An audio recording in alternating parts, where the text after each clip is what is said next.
Good morning. Welcome to Law Sessions. My name is Samuel Senyonjo. This morning I'm going to handle something different, like I told you yesterday, that today we are beginning on vitiating factors.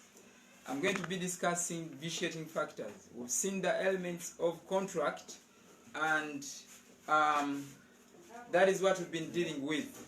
The elements of a valid contract. I mind to discuss almost all of them, actually all of them, pertaining Section 10 of the Contracts Act.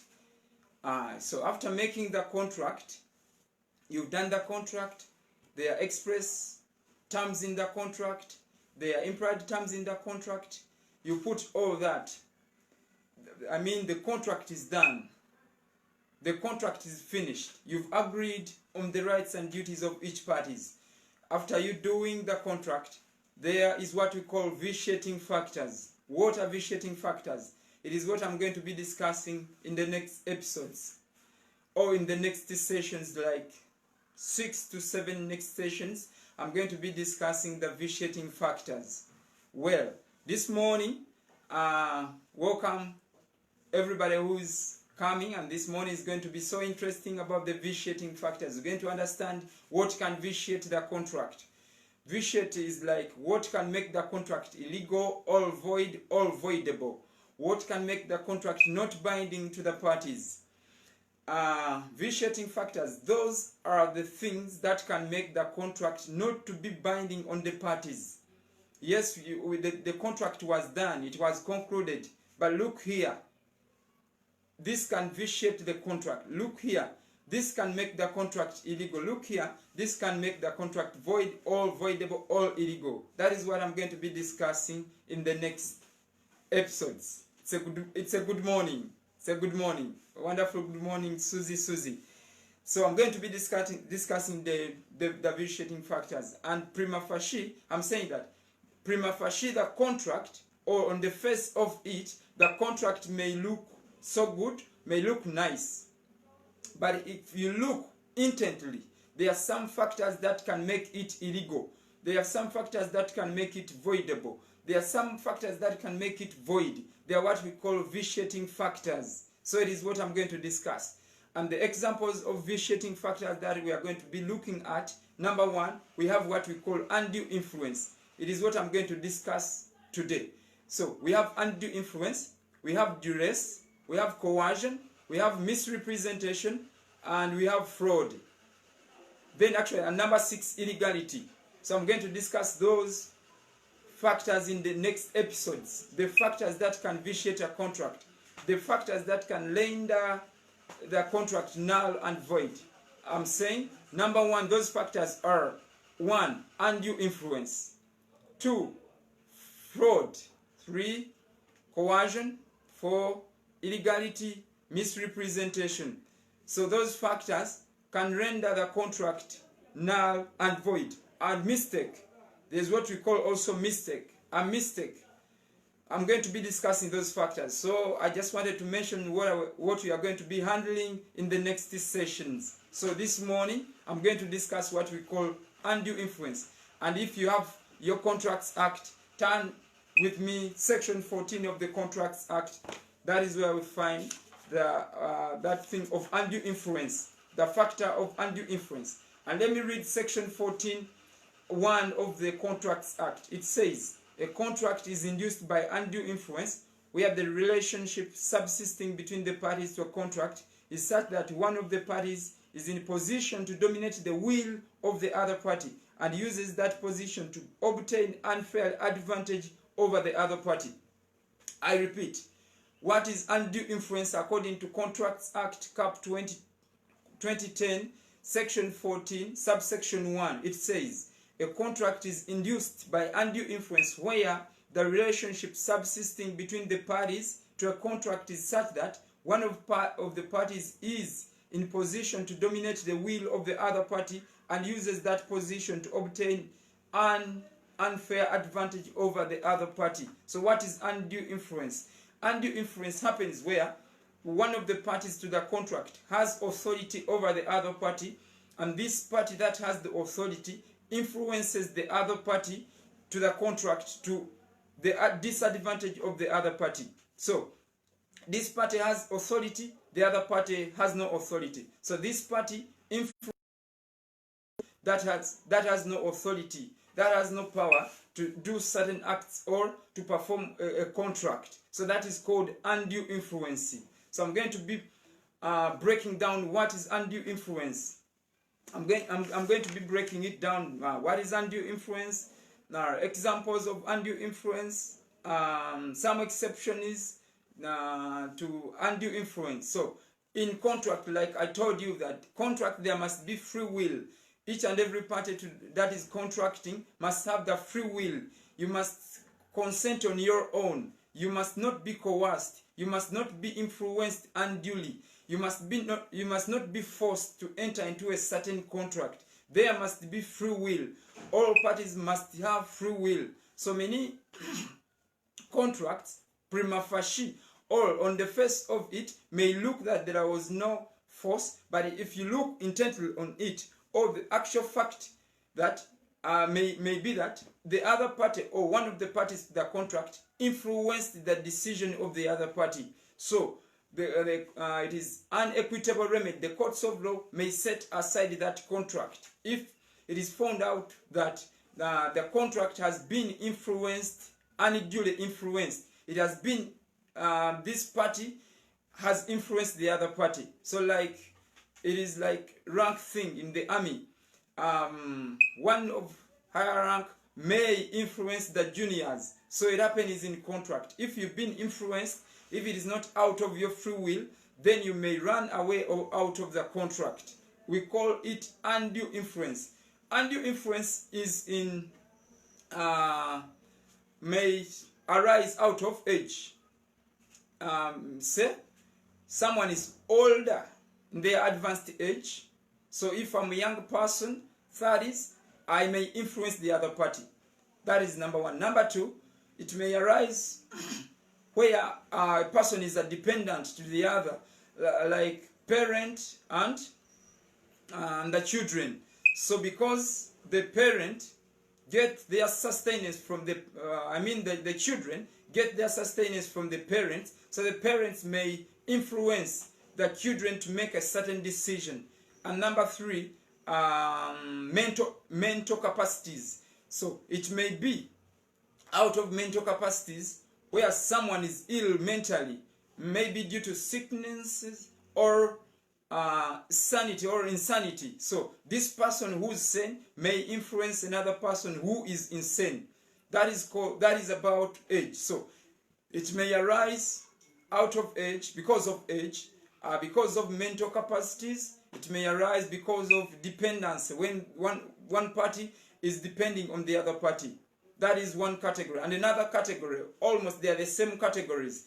I'm trying to categorize undue influence. When undue influence may arise, under what circumstances may undue influence arise? I've given the definition of undue influence, and now we've moved on. Under what circumstances may undue influence arise? Or examples, or I don't know, but under what circumstances may undue influence arise? So one, I've talked about the age, where this person is of advanced age. I'm a younger person, so I may influence the other old person because they do not have that mental capacity to make a decision probably. And it may also happen where the one party is young and the other party is older. The older person may influence the decision of the young person. So that is about the age. And I've talked about dependency, where one person is depending on another person. So if you are depending on another person, this other person you are depending on may influence the decision when the contract is being made. So the court is alive to the fact that some persons influence the decisions of other persons. So if one person influenced your decision, you can go to courts of law and say, hey, court, look here, this person influenced my decision. So I'm seeking remedy, or I'm seeking your help that I may run out of, or go out, or vitiate the contract, or rescind the contract. So we call, the general term is called vitiating factors. Something that can vitiate vitiate the contract, that can make the contract illegal or not binding on the other on one of the parties to the contract. Now, we have three categories still. We have what we call apparent authority, apparent and real authority. Apparent authority, that is one. Then two, fiduciary relationship. And then three, mental incapacities. So it happens, fiduciary relationship. This happens between a parent and a son. It is a fiduciary. It is out of trust, that you trust, I trust this person. So if you trust them, they owe to you a duty. They have what we call fiduciary. There is what we call fiduciary relationship between this child and the parent. So the parent may influence the decision of the child.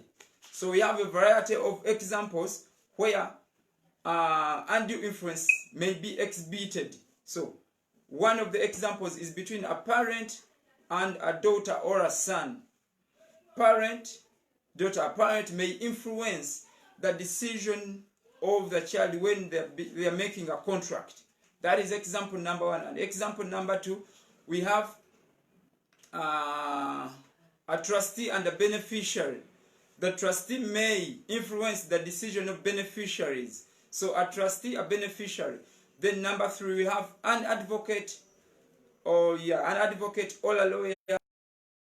A lawyer, because they have knowledge, they have legal knowledge, they may seek to influence the decisions of their clients. So that may also lead, or may undue influence may arise between a lawyer or an advocate or a barrister or a solicitor. We've also had some examples between a banker and a client, their client or their customers. So a banker may influence the decision of the client or the customer. Why? Because they have special knowledge, and you them that they have maybe knowledge in a certain area of banking and economics. So they can influence the decision of the customer probably, and they make them borrow money that they are not going to be able to pay back. So that is an example. So now we have a guardian and a ward.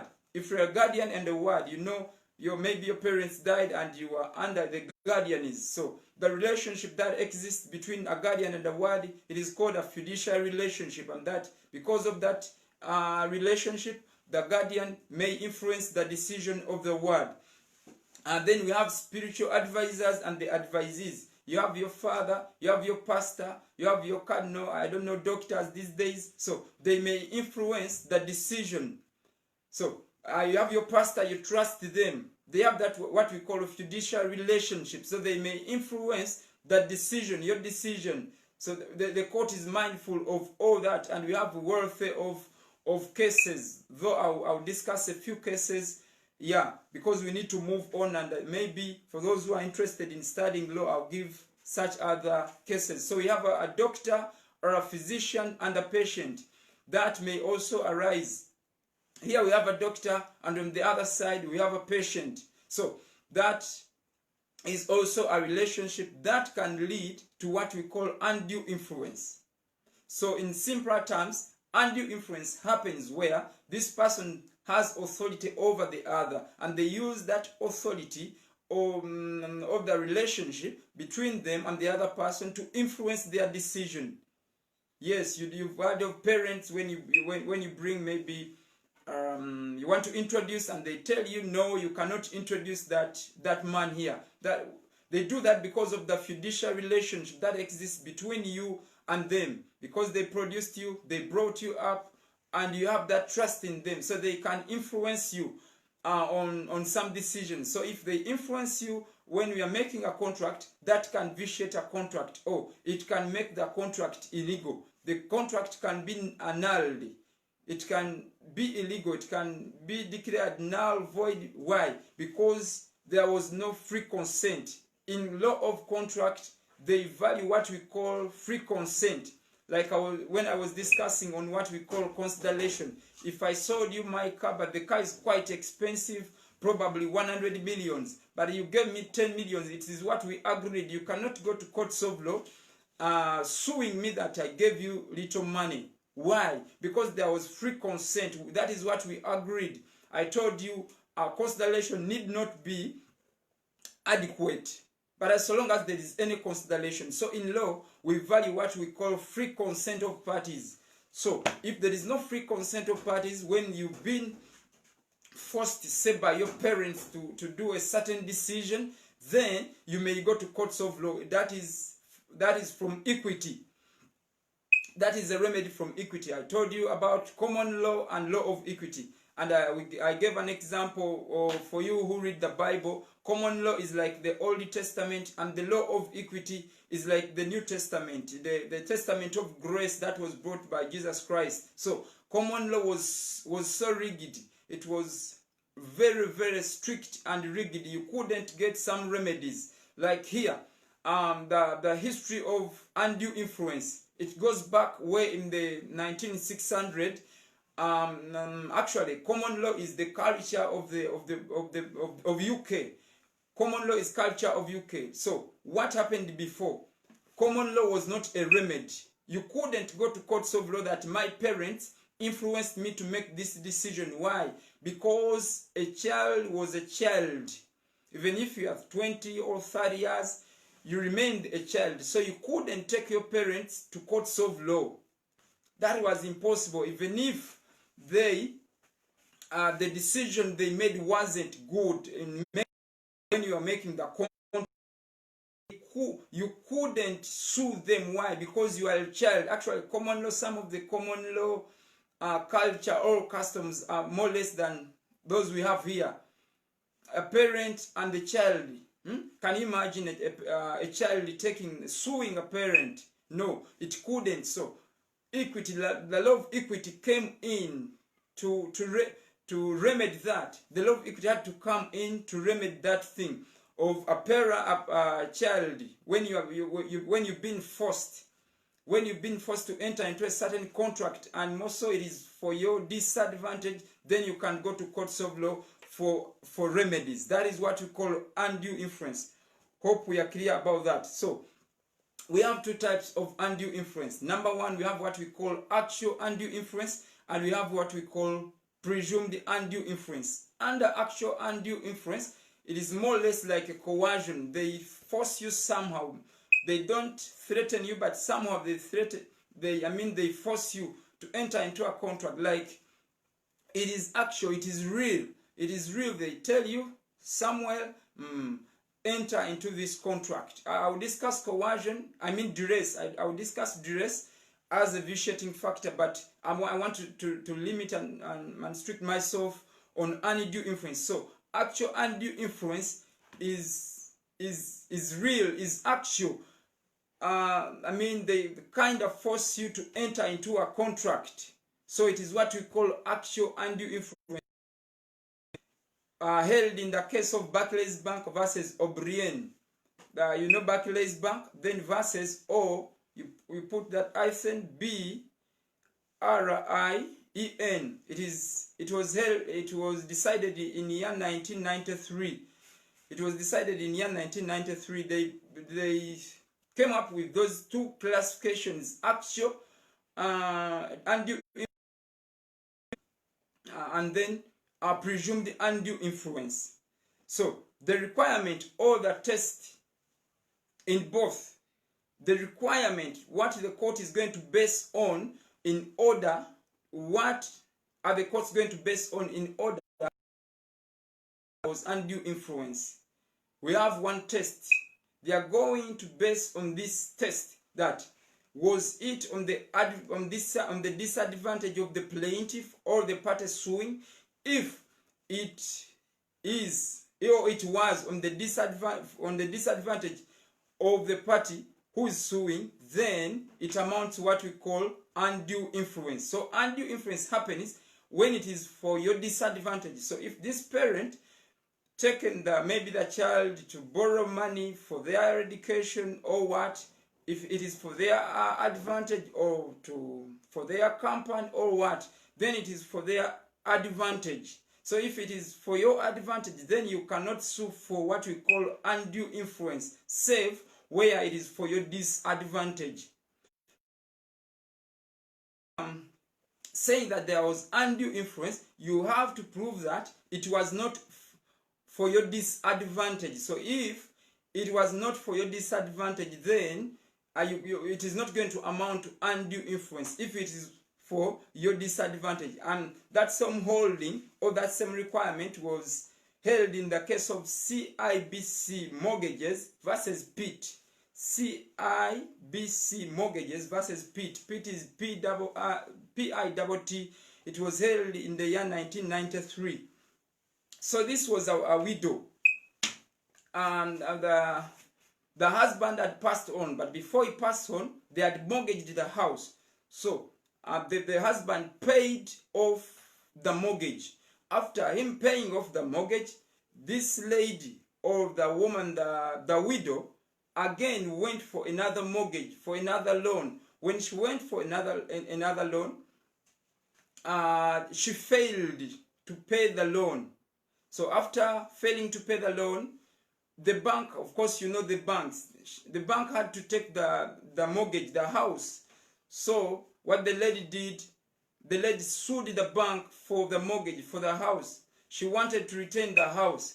And she was saying that there was undue influence. Why? Because the banker did not advise me or did not let me seek independent advice for the loan I took. That the bank was supposed that the bank was supposed to make me seek an independent advice. So the courts of law held that, hey, no, look here, you took the loan. It is not incumbent upon the bank to tell you to seek independent advice, because she was citing another case, the case I'm going to discuss for you, and the case I'm going to give you. She was citing that case, that because in that case they were saying that the bank was supposed to tell this client or the customer to seek independent advice about the loan. In this case of mortgage versus Pitt, it was held that no, it is not incumbent, it is not compulsory that the banker is supposed to tell you to go seek for an independent advice.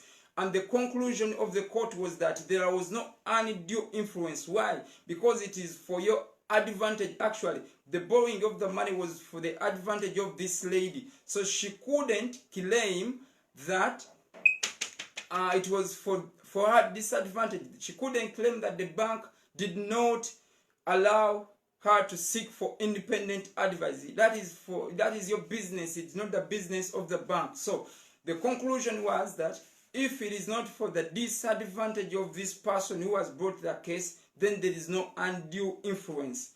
So that is what we call actual undue influence. And another type of undue influence is called presumed undue influence. It is presumed, like from the word presumption. It is a presumption. It is presumed. It may not be actual. It may not be there necessarily, but it is presumed undue influence. It is just presumed.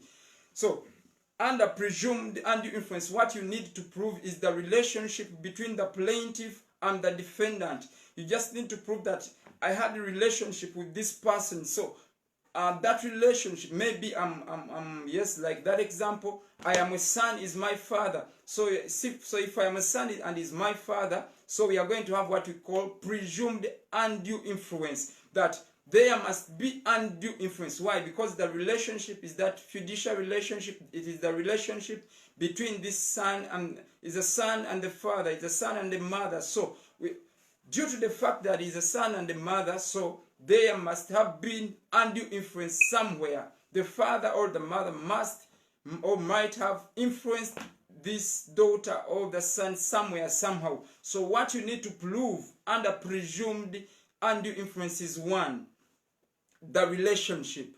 The fiduciary relationship, I've told you, we have fiduciary relationship, we have apparent relationship. So, or apparent authority. They have authority over the other. Fiduciary, it is the trust or mother, father, guardian word. That is what I'm talking about. All mental incapacities. This is a person of 90 years. You are a person of 30 years and you are a lawyer. So we are presuming that there might have been undue influence. So this, or look at the person is ill, sick, bedridden, and you are normal. You have the mental capacity to make decisions. So we are saying that because you are normal, is sick, is ill, so we are presuming that there was undue influence. Why? Because this one was incapable of making a decision. So under presumed undue influence, thing, what do you need to prove? You need to prove the relationship between you and the other person, and it is done. So no need to produce evidence for actual undue influence. No need to prove, to come up with evidence that there was actual undue influence. No, you just need to prove the relationship. And that is the case I've promised you. It is the case of National Westminster Bank versus Morgan. National Westminster Bank versus Morgan. It is a case of 1985. It was reported in England. All England law reports at page 821. For you who are going to study the law, this is the locus classicus case that you need to look at, that you need to address your mind at. And in that case, it is still the same case of a banker, but in this case, the decision was held that, the courts of law held that it must be to the disadvantage of the other party, the other person who is saying that there was undue influence. And that is a locus classicus case on that. Also, Section 14 of the Contracts Act presupposes that if there is no, it is not on the disadvantage of the claimant or the plaintiff or the party that is claiming undue influence, then it is not undue influence. If it is for your good, if it is for your advantage, then there is no undue influence. Why? Because it was done for your good. So other examples of undue influence, we have husband, wife, and the general rule of the rule is that husband, wife, there is no undue influence. You cannot say that my husband influenced me or my wife influenced me, because we know it very well that you people, you are of age, so you cannot say that my husband influenced me to make this decision. So the relationship between the husband and the wife, we cannot claim undue influence. So I want to discuss this interesting case. But before I discuss this interesting case, let me give the principle in the case. It is between bankers and clients.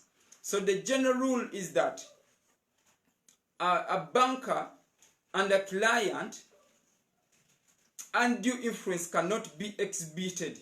That is the general rule.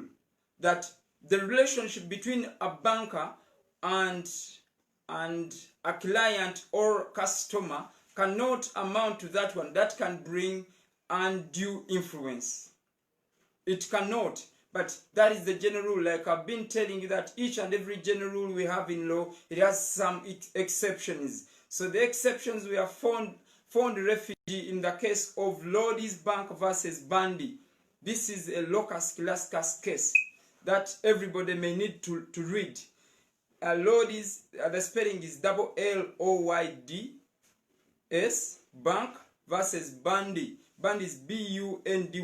It is a case of 1975. Let me give the full citation.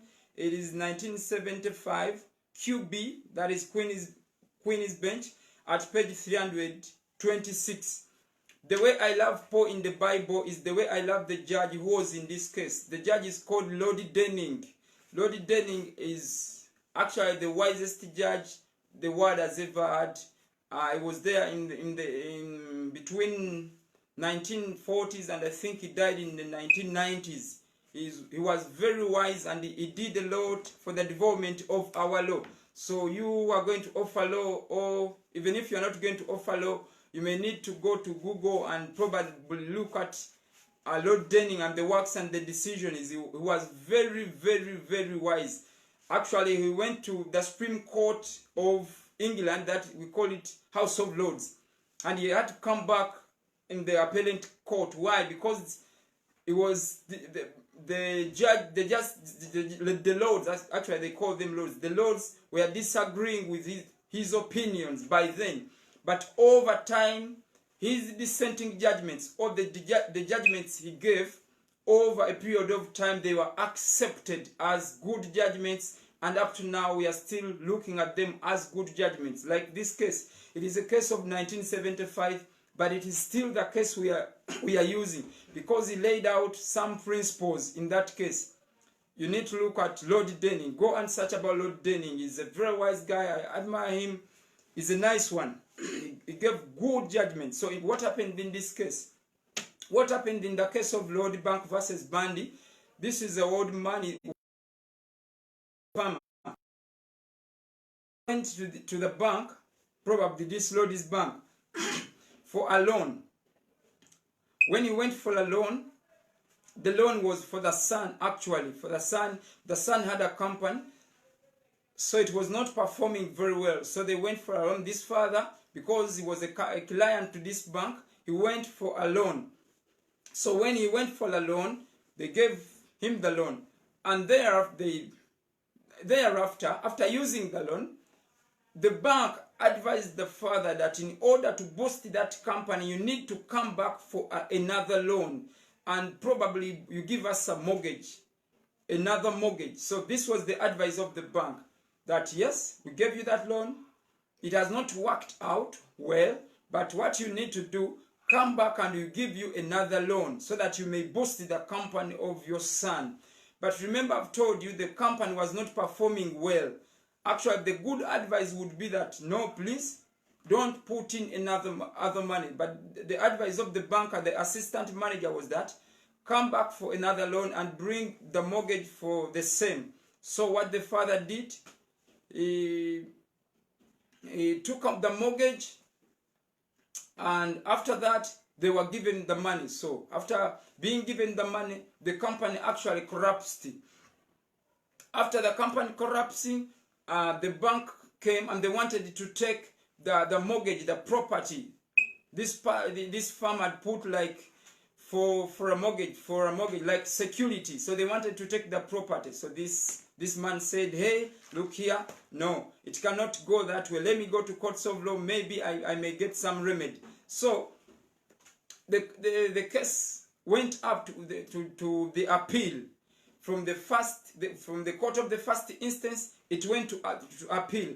And the appeal, my friend Lord Denning was the judge. He read the leading judge of the decision, and this was the holding. Number one, he said, the father trust, there was relationship between this father and the judge. That is number one. There was relationship between the father and the judge. That is number one. Number two, the father, all this peasant, this farmer, trusted the bank. I told you fiduciary relationship exists where I have trust in this person, the person I'm dealing with, like I'm a lawyer, you are my client. So there's that trust. You trust, I know the law, and I'm going to help you out, and probably I'm going to give you the best counsel. But if I don't give you the best counsel, say for example, you've come to me, you want to sue, but I look into the facts and I say that, wow, we have a bad case and we cannot succeed. But instead of telling you that we have a bad case, because I want the money or the commission or the fees, then I tell you, no, let's go for it, we shall win the case. Let's go for it. That is bad. That is conduct and becoming. So that is what happened. This farmer trusted the bank. After trusting the bank, the banker was of influence to the father. The bank, that is the third principle. First principle, there was relationship, the fiduciary relationship between the banker and this farmer. Number two, the farmer trusted the bank. And number three, the bank influenced the decision of this farmer. Remember, I've told you that the bank told this father, the assistant manager told this father or the farmer that go for it, go for the loan and give us more mortgages. And number four, the bank failed in the trust. The bank failed in the trust. This farmer trusted the bank, but the farmer failed in the trust. Principle number 5, to allow the father to bring probably the documents for the house as the security was to the disadvantage of the father, because it ruined all the business, it ruined the life of this father. So bank allowing the father to bring the mortgage, the house, actually it was the only house that the father had. It was his residential where he used to stay. So the banker is advising this father that bring the same as security. And another thing, principle number 5 from the case and the facts, Lord Denning, Wise Denning said that the company was not performing well. The company was performing poorly. You saw the company was performing poorly, and he went on to say that, hey, look here, bring the title of the land, bring it as security for the company that was not performing well. Another thing, there was conflict of interest. Remember, if I owe a duty to you, if I have what we call fiduciary relationship, there must not be conflicting of interest. And we are advised as lawyers that if there is conflicting interest between me and the other party or on the other side, then I have to move out of the case if there is conflicting interest. What was the conflicting interest herein? The conflicting interest was that the banker was actually interested in the property, and it never wanted actually to help the client or the customer. They were more interested in the property. So we call it conflict of interest. It is called conflict of interest. So the bank had conflict of interest in the property. They wanted to take the property and not actually render services and advice to this farmer, old farmer. So, and lastly, the Lord Denning said that the banker was supposed to tell this farmer to go seek for an independent advice from other person, probably businessmen or advocates. So the banker was supposed to tell this farmer, hey, go and inquire, seek counsel from your lawyer or your advocate or your solicitor or your barrister, the way you can call it. So, but the banker did not do that. So after things went viral, the house of the man was ruined. They wanted to grab and take the house. So Lord Denning said, no, you cannot take the house. There was undue influence. It was you unduly influenced this farmer to make a decision, and it was for disadvantage of the farmer and not for the advantage of the farmer. So the holding was that, hey, there was undue influence. So it was held in the favor of this farmer. That is the case of Bundy. It is a locus classicus case. It is a very interesting case. So, but where you've gotten an independent advice, that is the case of Westminster versus Morgan, the one I've given you.